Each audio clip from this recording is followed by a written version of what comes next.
ஞானானந்தமயம் தேவம் நிர்மலஸ்படிகாகிருதிம் ஆதாரம் சர்வ வித்யானாமய கிரீவம் பாஸ்மகே. நேயர்கள் அனைவருக்கும் அஸ்ட்ரோகே செய்யுங்கள் பணிவான நமஸ்காரங்கள். குரு பெயர்ச்சி. வருட கிரகமான குரு ஒரு ராசியிலிருந்து அடுத்த ராசிக்கு செல்வதற்கு ஒரு வருடம் சுமாராக ஆறுது. அதாவது 13 மாதங்கள் ஆகும்.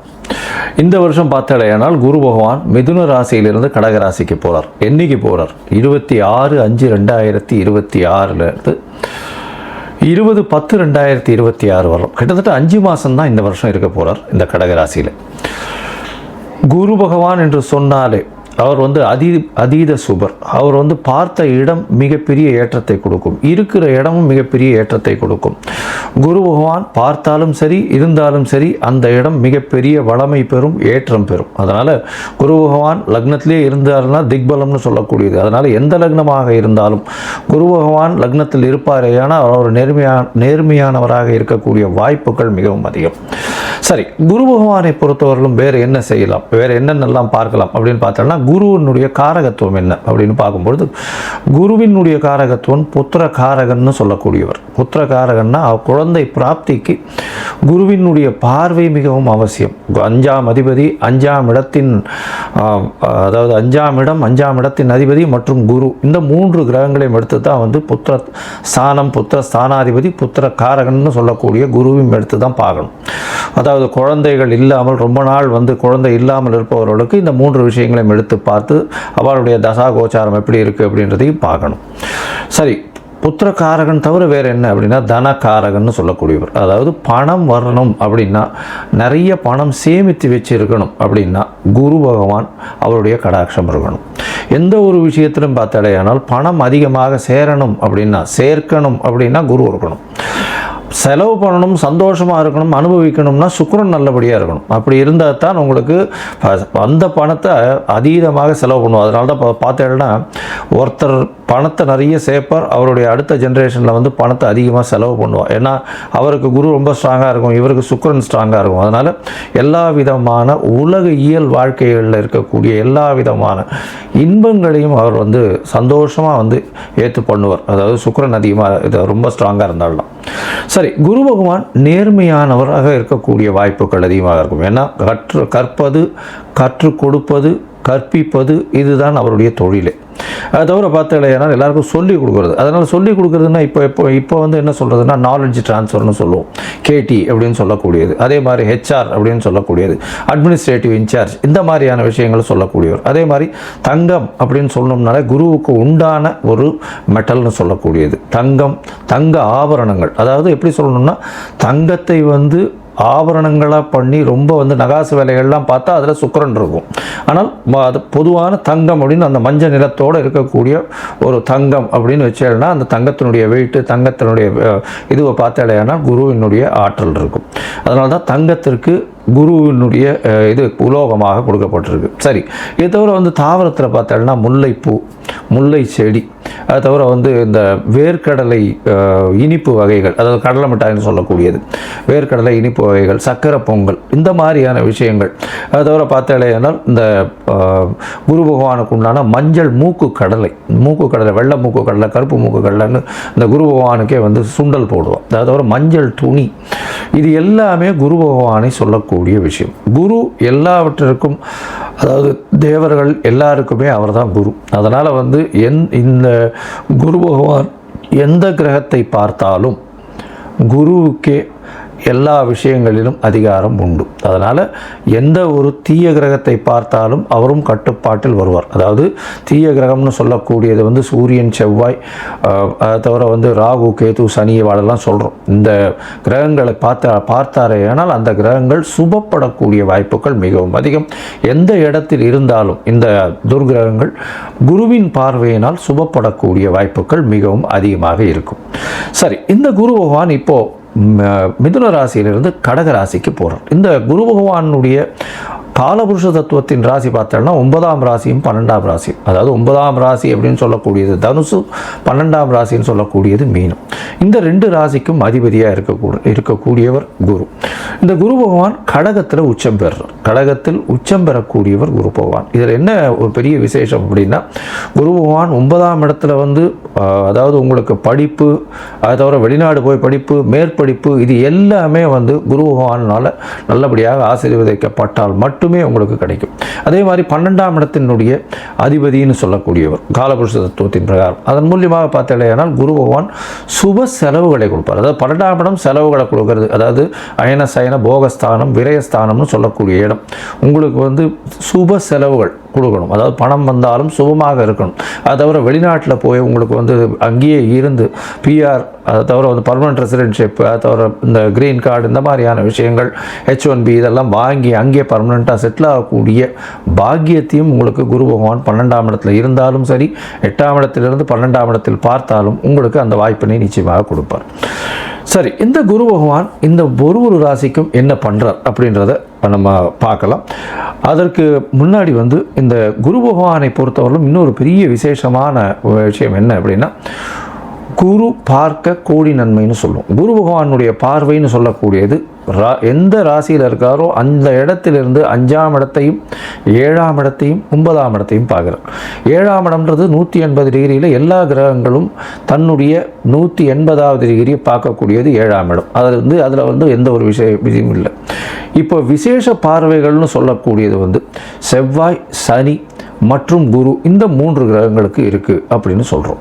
அதை தவிர பார்த்தோம்னா ராகு கேத்துக்கு 3-11 இருக்குது, 3ஆம் இடமும் 11ஆம் இடமும் பார்க்கக்கூடியது இருக்குது அப்படின்னு சில கிரந்தங்கள் சொல்கிறது. இப்போ குருவினுடைய பார்வை 5-9, அதாவது அதிகமாக, அதாவது விசேஷ பார்வைகளாக இருக்கும். 5ஆம் இடம்னு சொல்லக்கூடியது விருச்சிகத்திலையும், 9ஆம் இடம் அப்படின்னு சொல்லக்கூடியது மீனத்திலையும் விழுறது. இதை தவிர மகரத்தையும் அவர் பார்க்குறார். ஏன்னா 7ஆம் இடமான கடகத்திற்கு 7ஆம் இடம்னு சொல்லக்கூடியது மகரம். இந்த மகரத்திலையும் அவரை பார்க்குறார். இதன் மூலியமாக என்ன ஆகும்? குரு பார்க்க கோடி நன்மை, அந்த இடம் எல்லாமே வளம் பெறும், சுபம் பெறும். அதை தவிர பார்த்தேனால் குரு பார்க்கறதுனால திருமண பாக்கியங்கள் ஏற்படும். அதாவது குரு பலம் வந்ததா அப்படின்னு சொல்லக்கூடியது. குரு பலம் வந்தது அப்படின்னு சொல்கிறது வந்து என்னென்னா, குருவினுடைய பார்வை 2, 4, 7, 8, 12 இந்த மாதிரியான விஷயங்களில் வந்ததே. ஆனால் குருவினுடைய பார்வை பட்டாலே, அதாவது அது வந்து நிச்சயமாக அவர்களுக்கு வந்து திருமண பாக்கியம் ஏற்படக்கூடிய வாய்ப்புகள் மிகவும் அதிகம். இதை தவிர பார்த்தேனால் 5ஆம் இடத்தை குரு பார்த்தாலும், அதை தவிர 5ஆம் இடத்தில் குரு இருந்தாலும் குழந்தை பிராப்தியும் ஏற்படக்கூடிய பாக்கியம் உண்டு. அதனால் இந்த குரு எந்த இடத்தில் இருந்தாலும் சுபத்தை செய்வார். எந்த இடத்தில் இருந்தாலும், எந்த துர்கிரகங்களோடு இருந்தாலும் அவரையும் சுபப்படுத்தக்கூடிய வாய்ப்புகள் மிகவும் அதிகம். இந்த குரு சிம்மத்தை பார்த்து, அதாவது பொதுவாகவே பார்த்தோம்னா சிம்மத்தை பார்த்து, சிம்மாதிபதியும் பார்த்து, அந்த மாதிரியான பொசிஷன்லாம் வந்ததுன்னா குரு பகவானை பொறுத்தவரையிலும் அரசாங்கம், அரசு தொழிலில் வந்து பெரிய ஏற்றத்தை கொடுக்கக்கூடியவராக இருப்பார். அதனால் குரு பகவான் மிகப்பெரிய ஏற்றத்தை கொடுக்கக்கூடிய காலகட்டமாக அமையும். சரி, இந்த குரு பகவானை பொறுத்தவரையிலும் எளிய பரிகாரங்கள் அப்படின்னு சொல்லக்கூடியது என்ன அப்படின்னு பார்த்தோம்னா, குருவினுடைய காயத்ரி. குருவினுடைய காயத்ரி என்ன அப்படின்னு பார்த்தோம்னா, ஓம் ரிஷபத்வஜாய வித்மஹே கிருணி ஹஸ்தாய தீமஹி தன்னோ குரு பிரச்சோதயாத் அப்படின்ற இந்த குரு காயத்ரி மந்திரமும், இல்லை குரு பிரம்மா குரு விஷ்ணு குரு தேவோ மகேஸ்வரா குரு சாக்ஷாத் பரபிரம்மா தஸ்மை குரவே நமஹா அப்படின்ற இந்த குருவினுடைய எளிய இந்த காயத்ரி மந்திரத்தையும் ஒரு நாளைக்கு 3 தரம் சொல்லிட்டு வர்றதன் மூலியமாக எந்த விதமான பிரச்சனைகளும், குருவினால் வரக்கூடிய பிரச்சனைகள் நிச்சயமாக அகலும். அதை தவிர பார்த்தோம்னா இன்னும் எளிய பரிகாரம்னு சொன்னால், அருகில் இருக்கக்கூடிய தட்சிணாமூர்த்திக்கு போய் நெய் வழக்கு போட்டு வாங்கும், நெய் தானம் கொடுங்க. கோவிலில் இருக்கக்கூடிய அர்ச்சகருக்கு வேஷ்டி தானம் கொடுங்க. அதை தவிர வந்து பட்டு தானம் கொடுங்க. உங்களால் முடிஞ்சதுன்னா சதுர்த்தி தேங்காய் உடைச்சின்னு வாங்கும். குரு பகவானுக்கு உண்டானது தேங்காய்ன்னு சொல்லுவோம். அதனால் பிள்ளையாருக்கு தேங்காய் உடைக்கிறது பெரிய விசேஷம். அதை தவிர நெய் போட்டு சக்கரை பொங்கல் பண்ணி இது வந்து பெருமாளுக்கு இது பண்ணிட்டு எல்லாருக்கும் கொடுக்கறது ரொம்ப பெரிய விசேஷத்தை நிச்சயமாக கொடுக்கும். சரி, இப்போது ஒரு ராசியாக மேஷம் முதல் மீனம் வரை இந்த குரு பெயர்ச்சி என்ன மாதிரியான மாற்றங்களை கொடுக்கும் அப்படின்றத பார்க்கலாம். அதற்கு முன்னாடி என்னுடைய மொபைல் நம்பர் ஸ்க்ராலிங்கில் போயின்னு இருக்கும். உங்களுக்கு அஸ்ட்ராலாஜிக்கல் கன்சல்ட் தேவைப்படுமே ஆனால் நீங்கள் எனக்கு ஃபோன் பண்ணுங்க. என்னுடைய கட்டணம் என்னன்னு சொல்கிறேன். உங்களுடைய தேதி, பிறந்த தேதி, நேரம், பிறந்த மாதம், வருஷம், அது தவிர உங்களுடைய நீங்கள் பிறந்த இடம், உங்களுடைய பெயர், தாய் தகப்பனார் பெயர், இது வரணும் நீங்கள் அனுப்பி வைங்க.